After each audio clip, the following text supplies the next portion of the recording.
Euro 2020 is coming up, and every time we have a major tournament, some of us go sticker mad. And starting for me with World Cup 2006, I began collecting stickers regularly for every major tournament. So World Cup 2006, Copa America 2007, Euro 2008, so on and so forth. Euro 2020 is the summer, as is Copa America this summer. This is a hardcover sticker album for Euro 2020, Panini. Panini is the company that makes the stickers for all of the major tournaments. They make the Copa America stickers, they make the World Cup stickers, and they make the Euro stickers. In the past, I've been able to walk into a Walgreens store in my neck of the woods in South Florida and get packs and albums for the World Cup, Copa America, and the Euros. However, this time around, the Euro 2020 album is not available in the United States. I had to special order this from Europe, this hardcover album. And it's about 650 stickers that you have to collect. A really neat thing about these sticker books is that they also give you information about the tournament and information about the nations that are participating in the tournament. Here's obviously your previous winners of the Euros, some introductory stickers. Now in the past, these venues have been stickers. For example, I remember the Euro 2012 album, which was the Poland-Ukraine Euro. You had multiple stickers for each venue. This year they just printed them, which was kind of nice. You didn't have to collect them, but you have all the venues. We know some of these have changed. We know Dublin, for instance. Some of these have changed since this has been published, and this is a unique Euro since it's being played all across the continent. So you have your entire schedule for the group stage, knockout stage, your groups. You have the history of each country playing one another. Italy and Switzerland, which are neighboring countries, have played 58 times. Italy has a big advantage in that series, for example. So Group A, Italy, Switzerland, Turkey, Wales. Every group is laid out like this in the album. You see the records all time for these countries. Italy won Euro 68. By the way, that was England's best Euro also. They made the semifinals, and obviously made the semifinals in 96 also. Wales, semifinalists last time. Let's not forget that. So here's the Italy team, or what they thought would be the team at the time the album was published in the spring. A lot of familiar faces. Some of these guys may not be on the plane. Emerson hasn't played much for Chelsea. Let's see if Mancini actually, the Italy squad is out. Mancini did not pick Emerson. That's correct. Or actually, the Italy squad has not been picked yet, has it? Moise Kean, who's had a pretty good season at PSG on loan from Everton. Jorginho. A lot of these guys have been, Chiesa, have had good seasons. Then you have these smaller stickers. They introduced these in Euro 2016. And so you see, this is the projected starting 11 for each country. So here's Wales. Switzerland. Switzerland has a lot of good players, but maybe no superstars. And they're consistent in these tournaments. So here's the Swiss team. Here's Turkey, who's playing very well coming into the tournament. Turkey and Wales, they're projected Ozan Kabak, who obviously moved to Liverpool, and Sanachu, who had a very good season for Leicester, in spite of them finishing 5th in the Premier League, falling out of the top 4. Here's the Wales team. Gareth Bale, for instance, is there. Aaron Ramsey should be somewhere here. And so when you get to Group B, you see similarly the records between the teams. And let's flip through this a little more quickly. Obviously, Belgium quarterfinalists in the last Euros, a tournament they entered as one of the favorites and did not perform well, lost to Wales in the quarterfinals. So here's the Belgian team. They're loaded. We know that. Every single one of these guys is fantastic. This guy, Witsel, they need him to come back from injury if they're going to win the tournament. Obviously, Borussia Dortmund suffered an injury in February. Denmark, a very good team as well.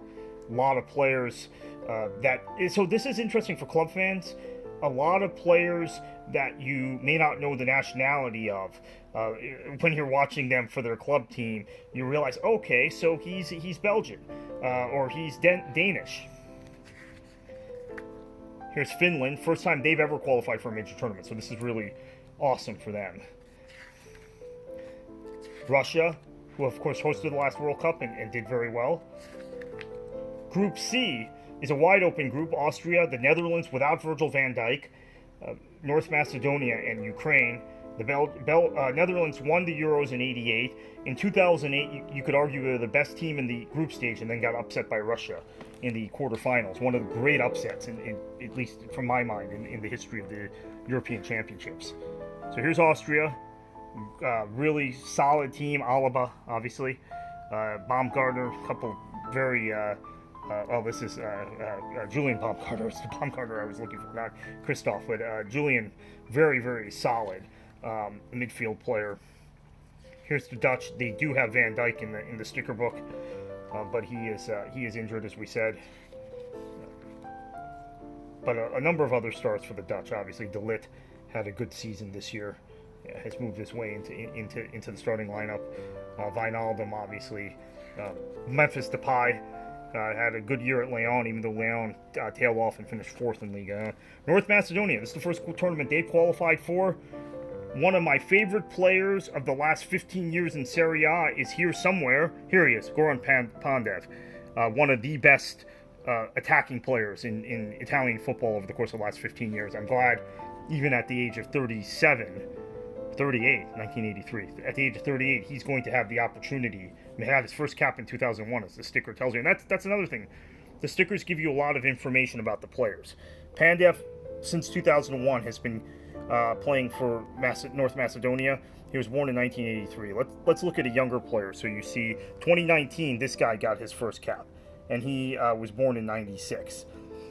But Pandev, I'm really excited to see him in a major tournament. Great player, one of my favorite players in Serie A over the course of the last 15 or 20 years. Ukraine, a good team coming into this tournament. Maybe a sleeper. Here's the Ukrainian team. Zinchenko, Premier League champion. Maybe wins the Champions League too. So then you get all this other kind of information in here. Oh, well, I guess that's towards the end. Croatia, obviously World Cup finalist. Modric, one of the best players in the world over the course of the last 10 years. Here's a guy I'm looking out for in this tournament, Ivan Perisic of Inter. He's just won the Serie A title. He won the Champions League a year ago with Bayern, and he had a great World Cup in 2018. I think he's going to have a really big Euro for Croatia. Czech Republic, there's Soufal, who actually we'll probably look at Soufal on here. Soufal, who I think is the best right back right now in the Premier League, in my opinion. Up there with Wan Bissaka and Trent Alexander-Arnold and the other ones that are English. Souček also West Ham, big guy coming into this tournament. Now here we come to England. I think this is the team everyone wants to see. This would be a rookie sticker, effectively, because it's like trading cards. Rookie sticker of these two guys, Foden and Mount. And in fact, my first pack that I opened of the Euro 2020 stickers, when I got my starter pack, I got these two guys in it, which I think was a good omen for me. And I completed the album. Probably also a good omen for England. Obviously, Grealish, too. This would be his first major international tournament. So these three guys are superstars who have not played in an international tournament yet. Sancho and Calvert-Lewin. That's right, Sancho was one of the last cuts. Southgate almost took him to the World Cup in 2018, and he was beginning to play for Dortmund then. But he'll be on this team for sure. So then you have England's great rival, Scotland, making their first international tournament appearance on the men's side since 1998. And obviously some very familiar faces for those who follow the Scottish game and also the Premier League. McGinn from Aston Villa, big star in the Premier League, and Lyndon Dykes from QPR, the guy to look out for in this tournament, and obviously Kieran Tierney, outstanding season for Arsenal. One of the few people at Arsenal had an outstanding season. So this group is Poland, Slovakia, Spain, and Sweden. Poland, the main man is Lewandowski, and a number of other top players here. Let's see if this is a tournament where Poland hits their potential, right? It seems like they've underperformed as good as they've been player-wise, player for player. Slovakia, they made the knockout stages of the 2016 Euros. They have some players here that people are familiar with. Rusnak, obviously MLS fans are very familiar with, and he came through Manchester City's system actually, so I'm familiar with him from City also. So as we pick up the pace here, Spain, of course, they've won the Euros twice or 3 times. Sweden is missing someone on this sticker list. Zlatan, and then the group everyone's talking about, France, champions in '84 and 2000, reigning World Cup champs. Germany, 3-time champions, 4-time World Cup champions, and Portugal, the reigning champions. So the 3 last winners of major tournaments are all in this group. This is a good France team, as we know. Germany still has a lot of weapons. A lot of people who are good. Hungary, don't sleep on them in this group. They qualified in 2016 and did very well. Actually finished ahead of Portugal at the group stage, and then Portugal went on to win the Euros. But Hungary actually were better than them at the group stage. Here's a history. Now, in the past, these have been stickers. This time, they just printed the images. Now, there's Ruud Gullit in '88. Here's Cristiano in 2016. And then you have, on the final page, records. And maybe this is a record, 18 years, 71 days, the youngest player to ever play in the Euros, Jetro Williams, maybe gets broken by Jude Bellingham of Borussia Dortmund in England. So that's Euro 2020 in stickers, which is a absolutely fun and amazing way to follow a tournament.